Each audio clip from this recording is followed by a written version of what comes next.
Hi, బాగున్నావా? Super. పిని, ఇతనే మహేష్. మహేష్ మా పిన్ని మందిరాదేవి. తన బెస్ట్ ఫ్రెండ్ అమృత ఆంటీ. తన మా పనమ్మాయి. నమస్తే ఆంటీ. నమస్తే నమస్తే నమస్తే. మహేష్ అని పేరంటే నాకు చాలా ఇష్టం. చాలా మంచి మందిరా, నాకు కాస్త పని నేను వెళ్ళొస్తాను. మనం తర్వాత కలుద్దాం. బాయ్. ఆంటీ మీ పర్స్. Thank you. పండులో ఉన్నాడు. ఎక్కడ దొరికాడే పిల్ల? మొత్తానికి సాధించా. వస్తాను. నీతో మాట్లాడాలి, లోపలికి రా. Lavanya, you go to your room. It's okay. అంతేను యా. కమ్. రా. కమ్. నమస్తే. నమస్తే.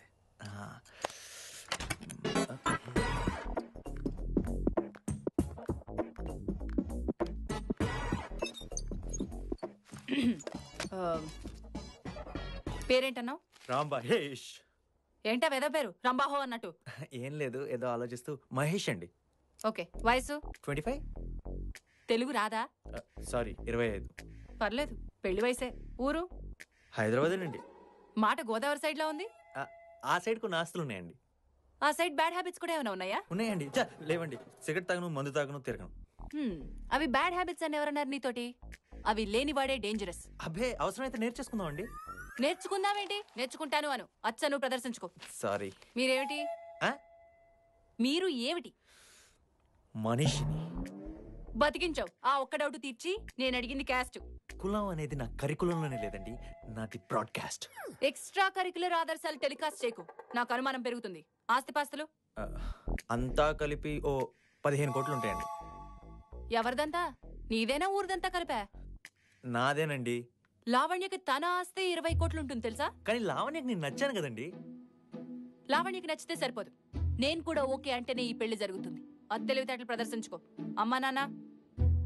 లేరండి, ఇద్దరు పోయారు. ఇద్దరు పోయారా? మరి ఇంత కేర్లెస్ ఏంటయ్యా నువ్వు? అన్నదమ్ములు, అక్కచెల్లెళ్ళు? ఒక చెల్లు ఉందండి. అంటే అంటే ఉందో లేదో డౌటా? అంటే మీ ఉద్దేశం? ఏం లేదయ్యా, మా వెర్రిదేమో నీ గురించి చెప్తూ మహారాజులా ఉంటాడు, మహేష్ బాబులా ఉంటాడు అని చెప్పింది. నిన్ను చూస్తే రోడ్ సైడ్ రోమియోలా ఉన్నావు. నీకు చెల్లెలుందంటే నమ్మాలని లేదయ్యా. మీరు నన్ను అవమానిస్తున్నారు. అలాగా? ఓకే, ఒక పని చేద్దాం. నువ్వు, నేను, లావణ్య అందరం కలిసి ఒకసారి వెళ్ళి నీకిక్కడ మీ సైడ్ లో నువ్వు నా ఆస్తుల్ని చూసి మీ బంధువులందరినీ కలిసొద్దాం, సరేనా? అంటే ఇప్పుడు అది కుదరదండి. ఏ? కొన్ని ప్రాబ్లమ్స్ ఉన్నాయి. ఏం ప్రాబ్లమ్స్? అది నేను చెప్పలేనండి, కొన్ని ప్రాబ్లమ్స్ ఉన్నాయి అంతే. ఉంటాయ్యా, ఎందుకుండవు? ఏ టెంపరీ అరేంజ్మెంట్ వచ్చేసి ఏ ఫ్రెండ్ ఆస్తినో నీదిగా చూపించేయాలి కదా. మీకు ఎలా చెప్పాలి?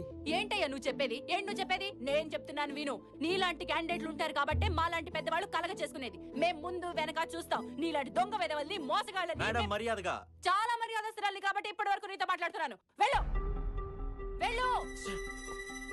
Fools, I say fools. ఏమైంది? ఏమైంది మహి? ఏం లేదు, మళ్ళీ కలుస్తాను. ఏం అక్కర్లేదు. లావణ్య, నువ్వు లోపలికి వెళ్ళు. అతని ఇంటర్వ్యూలో ఫెయిల్ అయ్యాడు. పిన్ని. లావణ్య, నేను వెళ్తాను. మహి మహి మహి లేదు, హిహి లేదు. లోపలికి వెళ్ళు. పిన్ని. మహి మహి. లావణ్య.